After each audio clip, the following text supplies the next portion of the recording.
Road మీద భరత్ గారు ఈరోజు నామినేషన్ వేయడం జరిగింది. ఇప్పుడు మన దగ్గర భరత్ గారు ఉన్నారు, వాళ్ళతో అడిగి తెలుసుకుందాం.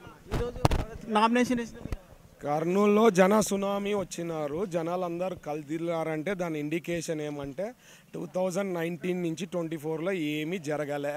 కర్నూలులో సున్నా, అభివృద్ధి సున్నా, కష్టాలు పెరిగినాయి, ఆదాయం తగ్గిపోయింది, ఖర్చులు పెరిగిపోయినాయి. ఇవన్నీ క్లియర్ కట్గా అర్థమైంది. అందుకనే ఈరోజు అంతమంది కథలు వచ్చినారంటే ఆషామాషి కాదు. You will see May 13th అనేది ఒక ఫార్మాలిటీ. రిజల్ట్స్ రోజు మీరు చూస్తారు ఎంత పెద్ద మెజారిటీ వచ్చి నేను గెలుస్తాననేది. సార్ 2014 మీ అధినేత చంద్రబాబు గారు తడకనపల్లి నుంచి తాండాబా నుంచి పైప్ లైన్ ఏమని చెప్పారు, అది ఇంతవరకు అమలు పరచలేదు. మీరు వచ్చాక ఏమన్నా అమలు? నేను 100% లైఫ్లో వాటర్ ఇష్యూస్ లేకుండా చూసుకుంటానని మాట ఇచ్చిన నా 6 గ్యారంటీలలో అవి నేను చేయబోతున్నా. నెక్స్ట్ 5 ఏళ్లలో వాటర్ కంప్లీట్ చేసి ప్రాబ్లం లేకుండా లైఫ్లో ఎప్పుడు వాటర్ ఇష్యూ లేకుండా చూసుకునే బాధ్యత నాది. మీకు తుంగభద్ర ఉంది, తర్వాత హంద్రీ ఉంది, కేసీ కెనాల్ ఉంది, నీళ్ళ కష్టాలు ఉన్నాయి. అంటే లాస్ట్ 10 ఏళ్ల నుంచి ఒక స్టోరేజ్ ట్యాంక్ పెంచలేకపోయినారు. సో ఇవన్నీ కూడా ప్రజలు చూస్తున్నారు, గమనిస్తున్నారు.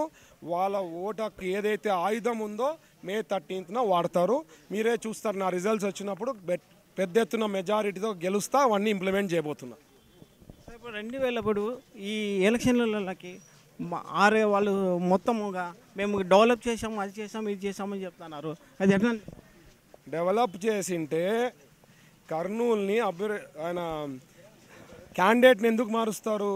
జస్ట్ మీకే అడుగుతున్న క్వశ్చన్, క్యాండిడేట్ని ఎందుకు మార్చినారు? ఇక్కడ పని జరగలేదు అని చెప్పి ఉద్దేశంతో మేము ఏమీ చేయలేకపోయినాం కర్నూలుకి అనే ఉద్దేశంతో వాళ్ళు మార్చడం జరిగింది. సార్ మీరు సూపర్ 6 పెట్టారు, ఏమేమి పెట్టారు కొంచెం వివరిస్తారు? నా మేనిఫెస్టోలో major I'll tell you 1 point. ఫ్యాక్టరీలు తెస్తా, నాకుండే నెట్వర్క్తో ఫ్యాక్టరీస్ తెచ్చినాను అనుకోండి. ఇక్కడ పీజీలు డిగ్రీలు చదివిన పిల్లలు, ఈవెన్ కొన్ని స్కిల్డ్ వర్క్మెన్షిప్ వాళ్ళందరికీ కూడా జాబ్ ఆపర్చునిటీస్ క్రియేట్ అవుతుంది.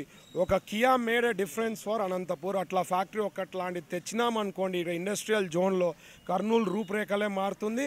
నాట్ జస్ట్ కర్నూలు డిస్ట్రిక్ట్ రూపురేఖలు మారిపోతుంది. ప్రస్తుతం మనం చంద్రబాబు నాయుడు సూపర్ 6 అని పెట్టారు. ఇప్పుడు భరత్ గారు సూపర్ 6 పెట్టండి, కర్నూలు ఎంతో డెవలప్ చేయాలని చెప్పి డిసైడ్ అయినారు. ప్రస్తుతం మనం భరత్ గారు నామినేషన్ ఈరోజు చేయడం జరిగింది. కర్నూలు నుంచి కెమెరామ్యాన్ నాగరాజుతో మీ కుమార్, హిట్ టీవీ.